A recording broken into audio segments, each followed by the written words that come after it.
Shalom IFJF Medan, welcome again to our online service. Saya mau menginformasikan bahwa minggu depan jam 10 pagi kita akan mengadakan ibadah online yang bisa diakses melalui channel YouTube IFJF Medan. Dan kita akan dilayani oleh Bapak Erwin Panjaitan. So don't forget to join the service. Pengumuman selanjutnya untuk ibadah IFJF Kids bisa diakses melalui channel YouTube IFJF Kids selepas ibadah ini selesai. Nah, bagi Bapak Ibu yang memiliki anak yang berusia di bawah 12 tahun, Bapak Ibu boleh mengarahkan anak-anak Anda untuk mengikuti ibadah tersebut. Pengumuman selanjutnya untuk doa malam masih akan kita laksanakan setiap hari Selasa jam 7 malam melalui aplikasi Zoom. Bagi Bapak Ibu yang rindu untuk mengikuti doa malam, Bapak Ibu boleh menghubungi kontak person yang tertera di layar Anda masing-masing. Kemudian untuk iCare masih akan kita laksanakan setiap minggu.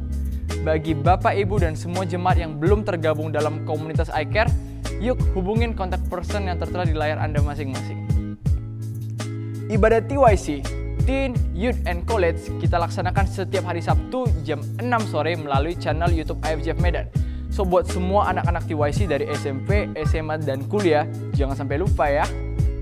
Kemudian pengumuman terakhir untuk persembahan umum dan juga persembahan persepuluhan bisa Bapak Ibu transfer ke nomor rekening yang tertera di layar Anda masing-masing. Demikianlah pengumuman untuk minggu ini, and enjoy the service!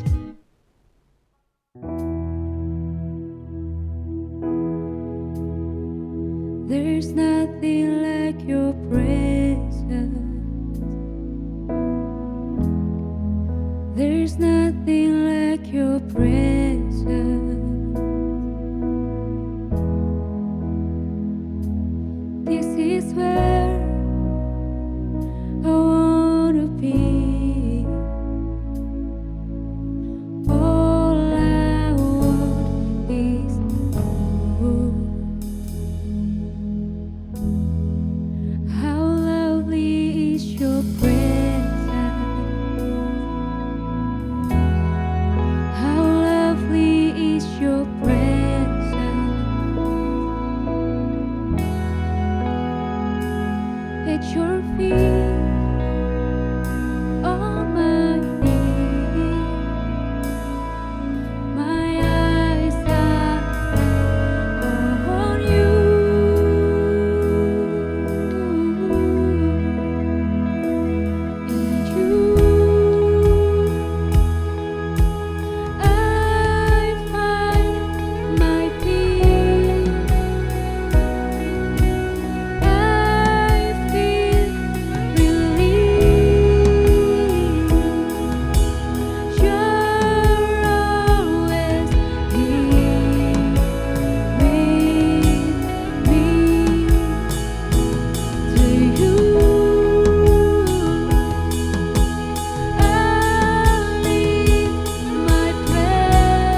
Jesus, you're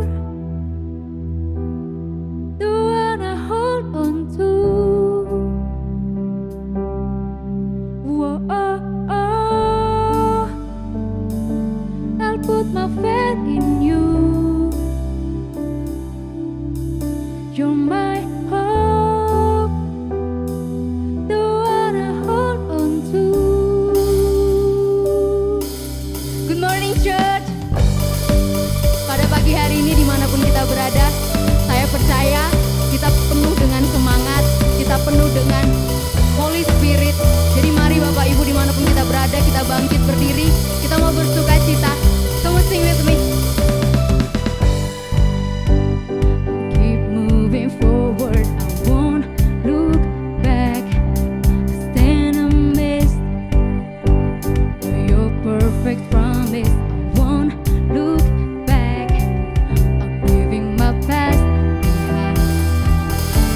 Didn't you say that you are mine? I'll set my eyes on you.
Shalom Church, senang sekali hari ini kita bisa berjumpa dan berkumpul beribadah bersama-sama melalui YouTube. Dan dari tempat ini saya berdoa biarlah semangat yang baru terus Tuhan curahkan di dalam kehidupan kita semuanya. Meskipun dalam suasana yang sulit mungkin kata orang, tetapi saya berdoa dan saya percaya bahwa semangat yang baru itu Tuhan berikan di dalam kehidupan setiap orang-orang yang percaya, yang mengandalkan Tuhan. Amin. Nah, hari ini sebelum kita mendengarkan kebenaran firman Tuhan, yuk sama-sama kita lakukan deklarasi terlebih dahulu. Siap semuanya? 1, 2, 3. Inilah kabar baik, saya diselamatkan oleh kasih karunia Allah, bukan oleh perbuatan saya. Saya dibenarkan, saya diubahkan, dan saya diberkati di dalam Dia. Sekarang saya tahu segala sesuatu yang terjadi di dalam hidup saya untuk kebaikan, karena saya dipanggil sesuai dengan rencananya. Bersama kita hidup untuk kemuliaan Allah. People is our mission. Connect with God and make disciples, greater destiny. Puji nama Tuhan. Nah, pagi hari ini saya ingin membawakan satu topik sermon yang diberi judul Chosen and Destined for Holiness. Sekali lagi, Chosen and Destined for Holiness. Artinya dipilih dan dimaksudkan atau ditujukan untuk kekudusan.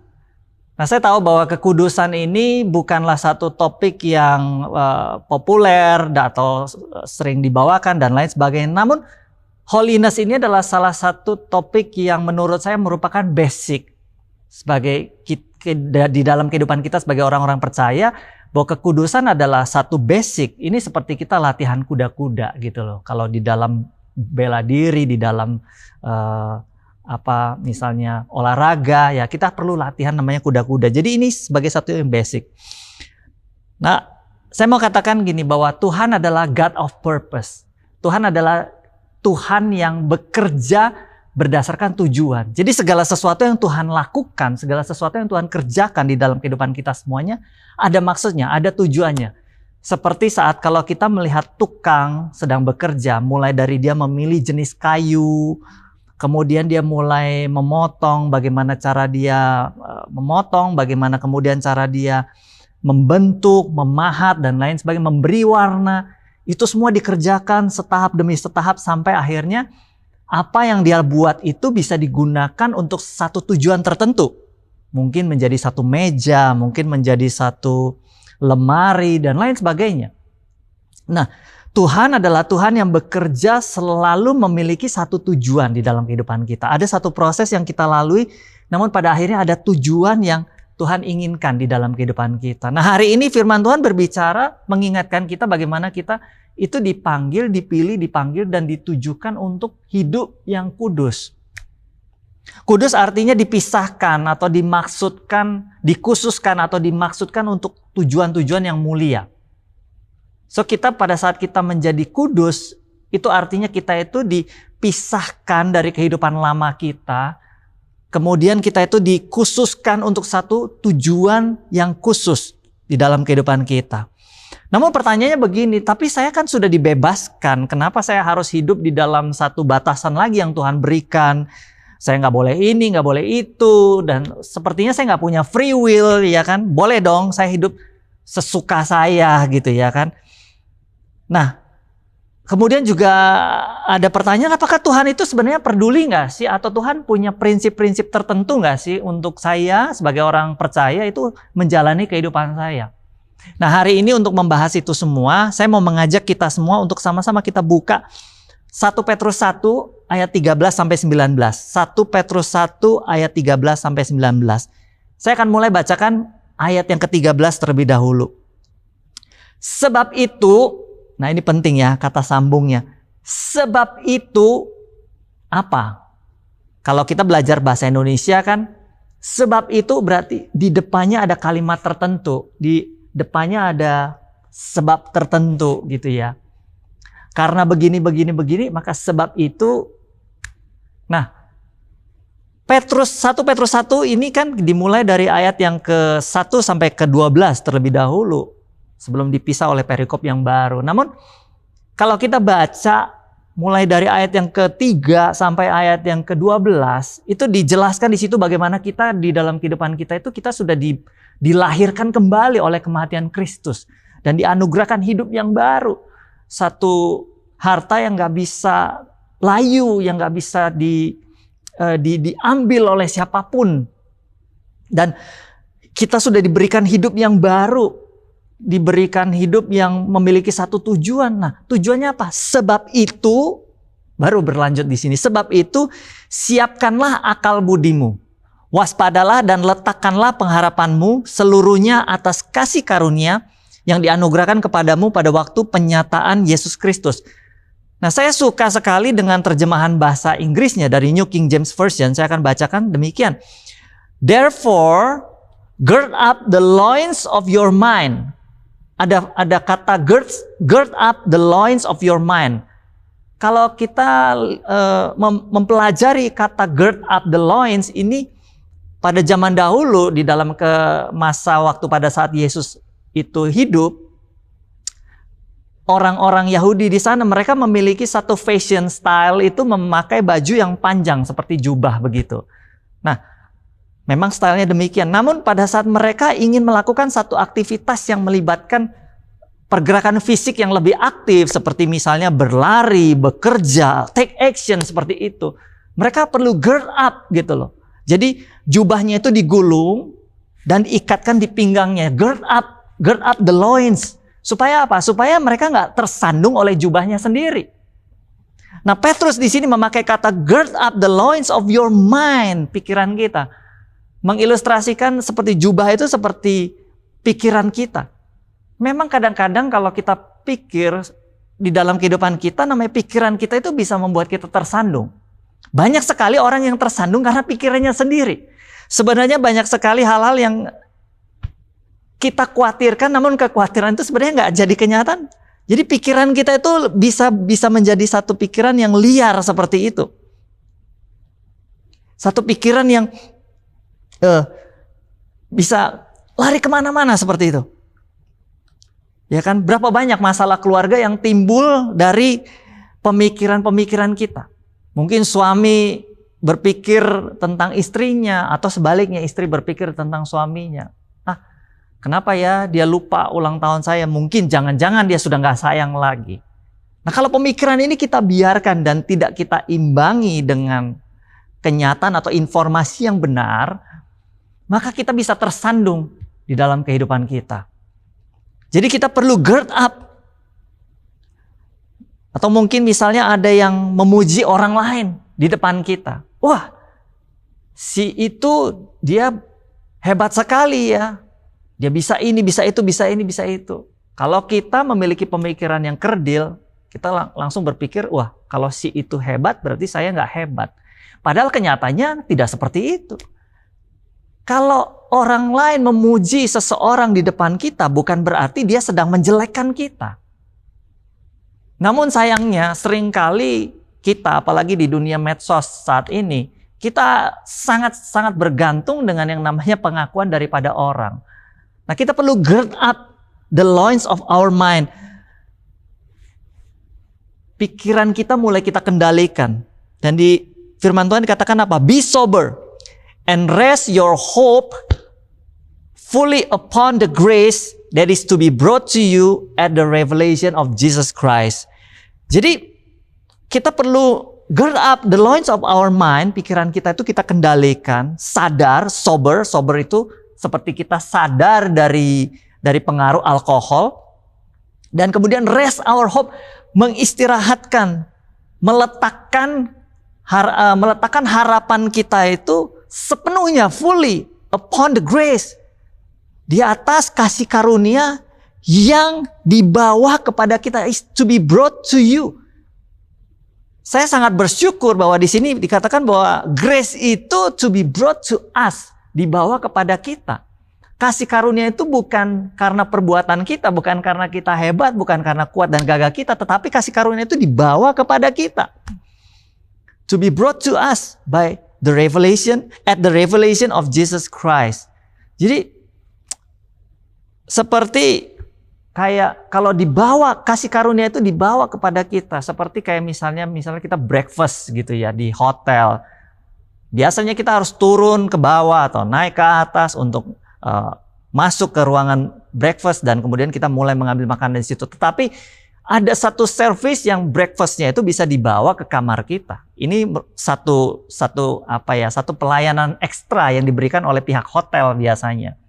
Dan breakfast itu dibawa. Ini beda. Kita bukan karena effort kita, tetapi itu dibawa kepada kita. Nah, begitulah kasih karunia. Kasih karunia itu diberikan oleh Allah kepada kita, bukan karena kehebatan kita. Ayat yang ke-14, hiduplah sebagai anak-anak yang taat. Sebagai anak-anak yang taat.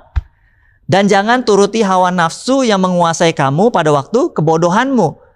Dalam terjemahan bahasa Inggrisnya adalah as obedient children. Sebagai anak-anak yang taat. Nah, Petrus memakai kata anak-anak yang taat. Menurut saya ini adalah satu gambaran yang baik untuk menjelaskan tentang konsep free will. Banyak sekali orang Kristen, bukan hanya orang Kristen, tetapi orang di luar sana berpikir kalau Tuhan kasih kita free will, boleh dong saya ngapa-ngapain, boleh dong saya lakukan ini dan itu. Ya kan? Tetapi hari ini firman Tuhan ingin memberikan guidance, ingin memberikan panduan di dalam kehidupan kita. Karena firman Tuhan bilang bahwa firman-Nya adalah pelita bagi kaki kita dan terang bagi jalan kita. Amin. Nah, ayat yang ke-13 sampai ayat yang ke-21 ini, perikopnya diberi judul adalah Living Before God Our Father. Di dalam bahasa Inggrisnya. Bagaimana kita hidup di hadapan Allah Bapa kita. Nah, jadi kalau kembali lagi kepada konteksnya tadi, bagaimana Petrus itu berbicara hiduplah sebagai anak-anak yang taat.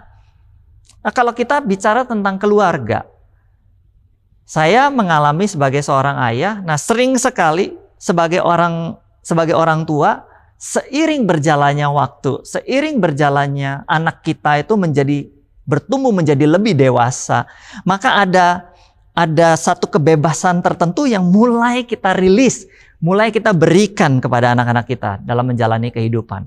Anak-anak saya masih kecil, namun saya membayangkan pada saat mereka sudah dewasa, tentu mereka akan mulai belajar mendapatkan satu free will, bagaimana mereka memilih mungkin jurusan universitas, kampus yang dia inginkan, atau mungkin dia memilih pekerjaan seperti apa, atau mungkin dia memilih pasangan seperti apa. Itu adalah kehendak atau satu free will yang dia miliki. Namun tentu saja kita sebagai orang tua, kita akan memberikan satu konsep, memberikan satu masukan, memberikan satu pandangan bagaimana mereka bisa memilih kampus yang baik, jurusan yang baik, pekerjaan yang baik buat mereka. Kemudian pasangan hidup yang baik. Dan jadi ada satu batasan-batasan, ada kriteria-kriteria yang kita berikan bagi mereka. Ada satu boundaries, kriteria ini misalnya dalam memilih pasangan hidup. Nah, nanti pilihlah pasangan yang takut akan Tuhan. Nah, ini adalah satu kriteria. Dan dia boleh memilih yang seperti apa. Mungkin yang rambutnya lurus, ada yang rambutnya keriting, ada yang warna kulit dan lain sebagainya. Nah, itu adalah kriteria satu boundaries yang kita berikan, guidance yang kita berikan. Dan kita berharap anak kita bisa obey, anak kita bisa mentaati itu supaya apa? Untuk kebaikan mereka. Nah, menurut saya batasan itu dibutuhkan oleh free will. Free will membutuhkan batasan. Jadi batasan ini diperlukan karena free will tanpa batasan sebenarnya bukanlah kebebasan, tetapi kekacauan. Saya ulangin. Free will tanpa batasan bukanlah kebebasan, melainkan kekacauan. Nah, pernah nggak sih bayangkan apa jadinya kalau sebuah negara itu tidak diatur oleh hukum yang membatasi? Atau negara nggak punya batasan wilayah? Nah, kalau negara tidak punya hukum yang membatasi setiap pola kehidupan masyarakat di dalamnya, maka free will orang-orang yang ada di dalam negara tersebut bisa terancam, bisa diambil secara paksa oleh orang-orang lain yang tidak bertanggung jawab, oleh orang-orang lain yang memiliki maksud yang tidak baik. Jadi sebenarnya free will ini harus memiliki satu batasan. Harus memiliki satu boundary sehingga tidak terjadi kekacauan. Nah, Tuhan ingin kita taat kepada guidance, kepada satu batasan yang Tuhan berikan dalam kehidupan kita. Supaya apa? Supaya karena Tuhan ingin memimpin hidup kita itu kepada kehidupan. Karena firman Tuhan bilang, kepadamu kuperhadapkan berkat dan kutuk. Jadi Tuhan ingin kasih kita satu guidance, satu bimbingan di dalam kehidupan kita, sehingga kita itu bisa memilih sesuatu yang baik dalam kehidupan kita. Nah, saat kita menggunakan free will untuk taat kepada Tuhan, tentu itu akan menyenangkan hati Tuhan. Kita punya free will, kita mau ikut apa yang Tuhan bimbing atau kita nggak mau ikut. It's our choice. Itu adalah pilihan kita. Nah, Yohanes 14 ayat 15 juga berkata begini, if you love me, obey me. Kalau kamu mengasihiku, taati aku. So obedience atau ketaatan itu adalah bahasa kasihnya Tuhan. Jadi bisa dibilang love dan obey itu tidak terpisahkan, satu kesatuan. Mengasihi Tuhan artinya kita harus taat kepada Tuhan. Nah, saya mau memakai waktu yang baik ini untuk berbicara kepada setiap anak-anak muda. Setiap kita tentu punya orang tua, figur orang tua. Nah, saya berdoa hari ini biarlah Anda semuanya belajar. Kalau firman Tuhan hari ini berbicara di dalam kehidupan Anda, mengingatkan bahwa kita semua harus jadi anak-anak yang memiliki roh submission, penundukan diri, ada roh taat, mentaati orang tua kita. Ini adalah sesuatu yang Tuhan mau dan Tuhan inginkan di dalam kehidupan kita. Supaya apa? Supaya umur kita panjang, supaya kita diberkati di dalam kehidupan kita. So kalau kita mungkin saat ini udah mulai ngerasa bahwa kita udah nggak bisa lagi mendengar nasihat orang tua kita, nggak bisa lagi denger-dengeran orang tua kita. Saya mau hari ini saya berdoa buat Anda. Biarlah firman Tuhan menegur, biarlah firman Tuhan hari ini mengingatkan. Biar kita boleh menjadi anak-anak yang sungguh-sungguh mulai berbalik hatinya kepada setiap orang tua kita. Terjadi di dalam nama Tuhan. Lalu ayat yang ke-15 berkata demikian, tetapi hendaklah kamu menjadi kudus di dalam seluruh hidupmu, sama seperti Dia yang kudus yang telah memanggil kamu. Kata memanggil di sini bukan seperti kayak kita manggil teman gitu, "Hei, sini," gitu. Bukan, tetapi memanggil ini betul-betul kita itu diarahkan, dipanggil, dikeluarkan, diarahkan sampai betul-betul kita itu siap untuk melakukan satu tujuan, satu mission baru yang diberikan oleh Tuhan. Kita dipanggil. Jadi hari ini kita mau belajar yang pertama adalah kita dipanggil untuk hidup kudus. Ayat yang ke-15 tadi berkata, hendaklah kamu menjadi kudus. Nah, 1 Petrus 1 ayat 1 sampai 12, tadi saya sudah sampaikan bahwa kita itu dibenarkan oleh kematian Yesus, kita itu diubahkan dan habis itu apa nih? Jadi dari sini kita bisa menarik satu kesimpulan bahwa kita itu ditebus dulu. Hidup kita itu ditebus dulu untuk hidup kudus. Jadi bukan hidup kudus supaya kita ditebus. Jangan sampai kita memiliki konsep yang terbalik. Kita ditebus dulu supaya kita bisa hidup kudus. Bukan kita hidup kudus supaya kita ditebus. Nah, sebagai anak Tuhan yang taat, Tuhan tentu ingin kita hidup di dalam kekudusan. Kudus dalam apa? Kalau tadi firman Tuhan bilang, di dalam seluruh hidupmu. Kalau diterjemahkan dalam bahasa Inggrisnya adalah way of life, di dalam segala cara kehidupan kita. Bukan hanya di gereja, bukan hanya saat kita ber-I-Care, tetapi kita belajar hidup kudus itu di dalam studi kita, di dalam sekolah kita, di dalam pekerjaan kita, di dalam usaha kita, di dalam kita berhubungan sama orang lain, di dalam kita berhubungan sama orang tua, keluarga kita, atau mungkin sahabat, teman-teman, dan rekan bisnis, dan lain sebagainya. Di dalam segala aspek kehidupan kita, kita perlu belajar hidup kudus karena kita itu dipanggil untuk hidup kudus. Dan saya mau kasih tahu bahwa menjadi kudus itu adalah suatu proses. Nggak bisa dibangun instan dalam satu malam. Tetapi kita perlu proses, kita berjalan. So kalau misalnya kita mengalami gagal, nggak apa-apa. Coba lagi. Minta kekuatan dari Tuhan, berdoa minta kekuatan dari Tuhan. Nah, kita coba lagi. Karena ini semua dimulai dari yang namanya habit. Oleh sebab itu penting sekali di dalam kehidupan kita, kita mulai membangun habit. Bukan hanya habit yang maksud saya bukan habit yang tidak baik, tetapi habit yang baik. Habit yang bisa mengarahkan kita hidup kepada kehidupan spiritual, kehidupan rohani yang lebih baik. Habit bagaimana kita menjalin komunikasi dengan Tuhan. Nah, habit-habit seperti ini yang perlu kita kembangkan. Nah, C.H. Spurgeon pernah memberikan satu quote yang berkata demikian. Holiness is not the way to Christ, but Christ is the way to holiness.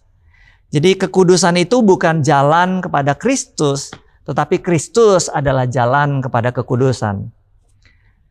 Ayat yang ke-16, sebab ada tertulis, kuduslah kamu sebab aku kudus. Nah, pelajaran yang kedua yang hari ini kita perlu pelajari adalah standar kekudusan adalah Tuhan Yesus. Ayat yang ke-16 tadi berkata, kuduslah kamu sebab aku kudus. Jadi standarnya itu Tuhan Yesus. Standarnya itu bukan lebih baik daripada dunia. Kadang kita bilang, sudahlah, saya sudah cukup. Ya, saya sudah lebih baik daripada si A. Atau saya sudah lebih baik daripada si B. No, standarnya bukan itu. Karena manusia ini bisa berubah, kadang bisa naik, bisa turun. Tetapi kita perlu memiliki satu standar yang tetap, yang tidak berubah. Jadi Yesus adalah standar kita untuk bagaimana kita menjadi seorang yang hidup kudus. Jadi kalau kita mau belajar tentang kekudusan, kita perlu belajar bagaimana Yesus menjalani kehidupannya. Bukan bicara, sepanjang saya bisa lebih baik daripada si A, cukuplah itu. Tetapi hari ini kita belajar bahwa standar kekudusan adalah Tuhan Yesus. Ayat yang ke-17, dan jika kamu menyebutnya Bapa, yaitu Dia yang tanpa memandang muka menghakimi semua orang menurut perbuatannya, maka hendaklah kamu hidup dalam ketakutan selama kamu menumpang di dunia ini. Ada beberapa hal ya dari ayat ini. Yang pertama, jika kamu menyebutnya Bapa. Kita berhenti dulu di situ. Nah, saya mau bilang gini, seringkali kita sebagai orang-orang Kristen, anak-anak Tuhan, itu kebablasan dalam memahami kata Dia adalah Bapa yang baik. Sometimes kita pikir, ya nggak apa-apa lah, Dia adalah Bapa yang baik, Dia ngerti kok kalau saya begini sedikit, kayak saya ini sedikit, saya gak melencong sedikit gitu.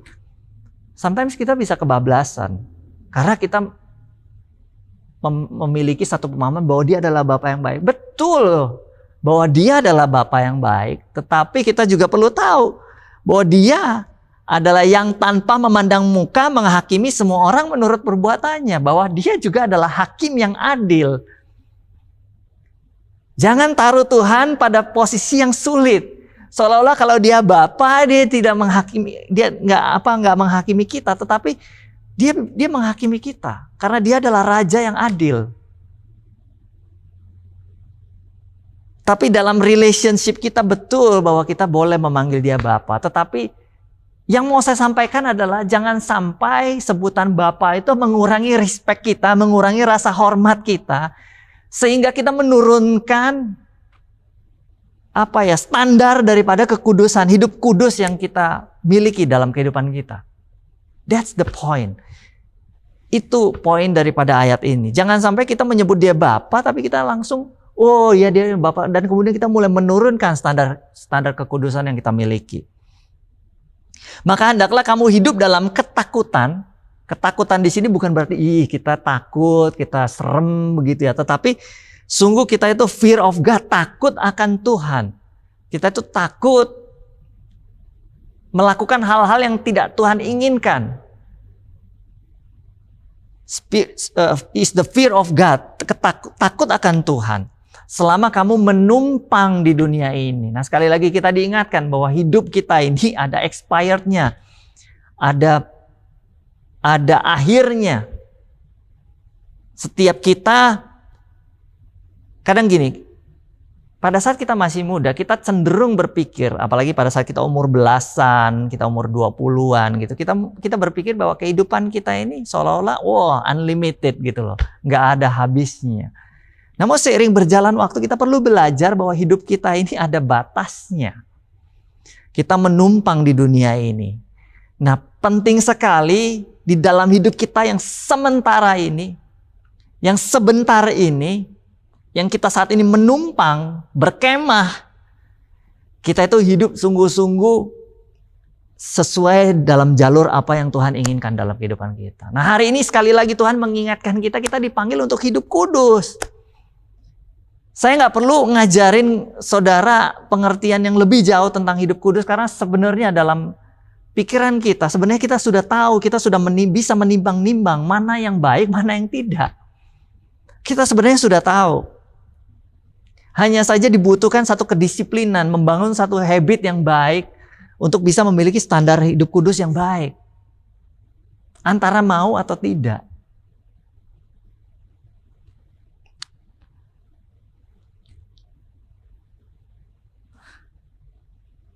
Ayat yang ke-18. Sebab kamu tahu bahwa kamu telah ditebus.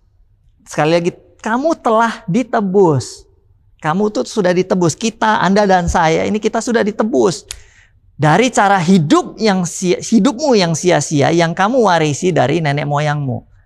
Itu bukan dengan barang yang fana, bukan pula dengan perak atau emas, melainkan dengan darah yang mahal, yaitu darah Kristus yang sama seperti darah anak domba yang tak bernoda dan tak bercacat.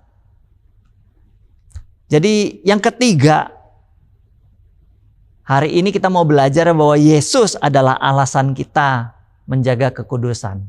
Alasannya apa? Yesus, dia itu sudah rela loh turun ke dunia menjadi sama seperti kita. Direndahkan, dihina, dilecehkan, dan mati bagi kita. Untuk apa? Untuk menebus dosa yang sudah kita lakukan.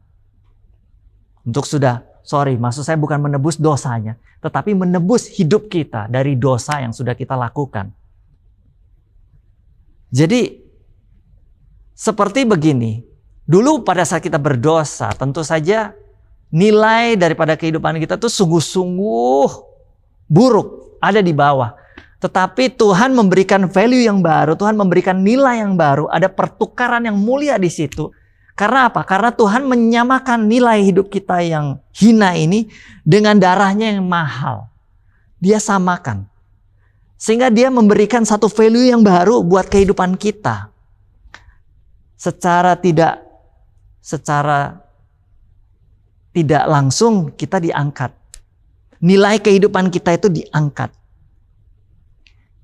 Nah, pada saat kita sesudah kita ditebus, sesudah kita diangkat, bagaimana cara kita menjalani kehidupan kita berikutnya? Kalau kita tidak mau hidup di dalam kekudusan, kita mulai kembali kepada kehidupan kita yang lama, maka itu sama halnya seperti kita mulai mengembalikan nilai hidup kita yang sudah diangkat ini diturunkan kembali.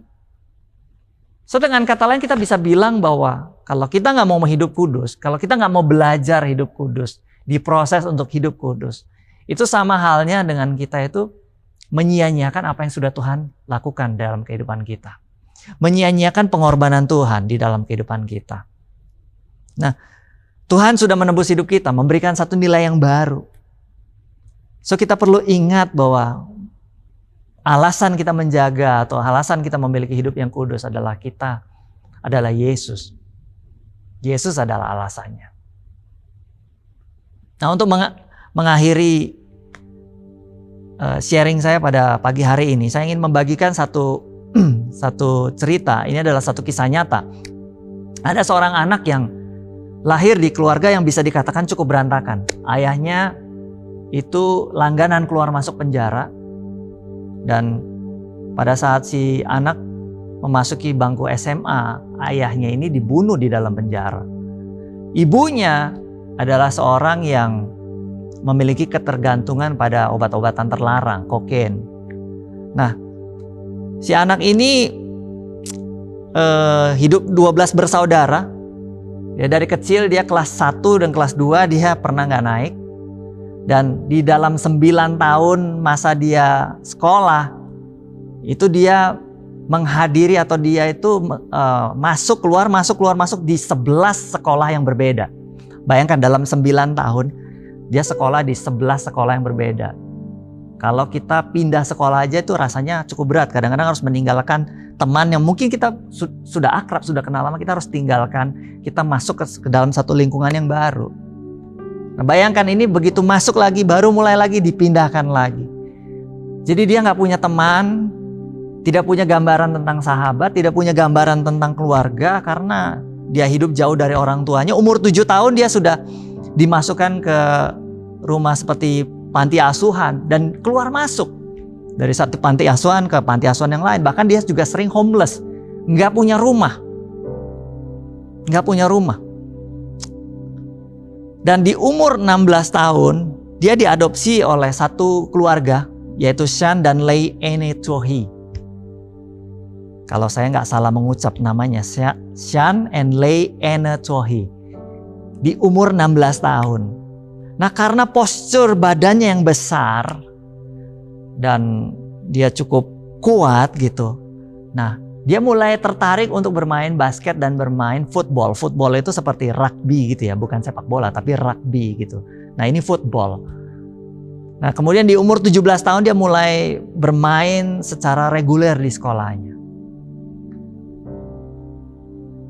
Tapi dia terhalang oleh karena dia memiliki nilai akademik yang tidak cukup baik. Nah, oleh keluarganya ini dia diberikan perhatian oleh Sean and Lei, terutama oleh Lei Enetohi, sang ibu, sang istri. Diberikan perhatian, kemudian dipanggilkan guru les dan diberikan les privat gitu. Bisa sampai 20 jam dalam seminggu dia belajar gitu. Dan akhirnya pelan sedikit demi sedikit prestasi dia di sekolah mulai membaik. Dan dia mulai mendapatkan satu kepercayaan diri, ada satu pemulihan, bagaimana dia mendapatkan satu figur yang benar tentang orang tua. Nah, akhirnya si anak ini dia mulai bermain di universitas football, bermain di universitas. Dan saat dia sudah lulus, dia direkrut oleh banyak sekali tim-tim besar. Nama anak ini adalah Michael O'Hare. Kalau nanti saudara punya waktu, saudara bisa browsing-browsing, dia bermain di klub-klub besar dan mendapatkan banyak sekali prestasi-prestasi, bahkan pernah memenangkan Super Bowl. Dia bermain untuk Baltimore Ravens, bermain untuk Tennessee Titans, Carolina Panthers, dan bahkan kehidupannya ini, cerita tentang kesuksesannya ini dibukukan oleh Michael Lewis di dalam satu buku yang berjudul Blind Side. Dan juga diadaptasi ke dalam film layar lebar dengan judul yang sama. Dan si ibu angkat diperankan oleh Sandra Bullock. Dan juga kalau saudara tahu bahwa di dalam film ini Sandra Bullock memenangkan 2 piala yang sangat bergengsi, yaitu Oscar dan Golden Globe Academy untuk perannya di film ini. So, kisah ini adalah satu kisah yang sangat menginspirasi banyak sekali kehidupan orang-orang. Bagaimana kehidupan seorang anak yang hopeless, yang sepertinya nggak ada masa depannya, broken, tapi dipisahkan, diambil dan diberikan satu tujuan yang baru di dalam kehidupannya. Dan akhirnya kehidupannya ini bisa memberkati bukan hanya dia, tetapi memberkati banyak orang, menginspirasi banyak orang. Nah, saya berdoa hari ini, apapun situasinya di dalam kehidupan kita, apapun situasinya dalam kehidupan Anda dan saya, betapapun kita merasa saat ini kita hancur, atau mungkin kita nggak layak, atau mungkin saya nggak pantas ada di hadapan Tuhan, tetapi firman Tuhan hari ini memanggil kita, mengingatkan kita, hey, Anda dan saya ditebus untuk hidup kudus. Bukan hidup kudus untuk kita ditebus. Semua kita, Anda dan saya, apapun keadaannya, hari ini Tuhan ingin memanggil kita. Karena apa? Karena Dia sudah menebus kita. Dia ingin memanggil kita untuk hidup kudus, untuk Tuhan pakai, untuk kemuliaan namanya. Tuhan Yesus memberkati. Bapa Surgawi, kami mengucap syukur pada pagi hari ini. Terima kasih kalau Tuhan sudah berbicara bagi kami semuanya. Aku berdoa Tuhan, biar firman Tuhan sharing yang singkat ini bisa berhenti di sini, tetapi Engkau terus, Roh Kudus, Engkau terus berbicara di dalam kehidupan kami semuanya. Bagaimana Tuhan memanggil kami semua dari keterpurukan, dari kehinaan, dari sesuatu yang gak layak. Dan Tuhan menebus kami semuanya. Bahkan sebelum kami hidup kudus, Tuhan sudah menebus kami. Dan Tuhan memberikan satu destiny yang baru, satu tujuan yang baru dalam kehidupan kami. Bagaimana kami memiliki satu hidup yang memiliki satu standar kekudusan yang Tuhan inginkan di dalam kehidupan kami. Aku berdoa Tuhan, kekuatan daripada Tuhan, disiplin daripada Tuhan tercurah bagi setiap kami semuanya. Untuk kami bisa menjalani kehidupan kami apapun saat ini yang kami kerjakan. Baik kami sebagai pelajar, baik kami sebagai orang tua, ataupun kami sebagai pekerja, kami sebagai karyawan, atau kami sebagai business owner Tuhan. Kami bisa belajar di dalam kehidupan kami. Bagaimana kami memperbaiki standar kekudusan yang kami miliki. Tuhan, kami minta Tuhan, supaya Tuhan berikan kekuatan itu hari demi hari di dalam kehidupan kami. Tuhan, aku berdoa buat setiap keluarga demi keluarga menjadi keluarga yang solid di dalam Tuhan, memiliki komunikasi yang baik antara suami dan istri, antara anak-anak dengan orang tua, kakak, adik, abang, semuanya Tuhan. Aku berdoa biarlah setiap ketidakharmonisan Tuhan boleh pulihkan, Tuhan boleh kembalikan hubungannya menjadi manis di dalam nama Yesus. Aku berdoa buat setiap anak-anak-Mu yang bekerja. Aku berdoa semangat yang baru Tuhan curahkan, Tuhan limpahkan di dalam kehidupan kita semuanya. Aku juga berdoa buat setiap kreativitas baru yang Tuhan berikan dalam kehidupan kita. Bagaimana kita bisa membawa diri kita melewati masa-masa yang sulit ini. Juga buat setiap orang yang berusaha, semangat yang baru Tuhan curahkan terus. Semangat pantang menyerah, fighting spirit yang baru Tuhan berikan dalam kehidupan kita. Aku berdoa buat setiap anak-anak juga yang sekolah, supaya Tuhan setiap stres, setiap rasa depresi boleh dilepaskan di dalam nama Tuhan Yesus. Ada satu semangat yang baru terus hari demi hari. Bagaimana murid-murid, bagaimana anak-anak-Mu ini antusias untuk belajar dari rumah. Dan juga mereka akan menjadi anak-anak yang berprestasi di dalam nama Tuhan Yesus. Terima kasih Tuhan, kami berikan hidup kami yang sudah Tuhan tebus dan Tuhan panggil untuk menjadi orang-orang yang memiliki standar kekudusan yang Tuhan inginkan di dalam kehidupan kami. Di dalam nama Tuhan Yesus kami sudah berdoa dan mengucap syukur. Haleluya. Amin. Thank you church. God bless you and happy Sunday.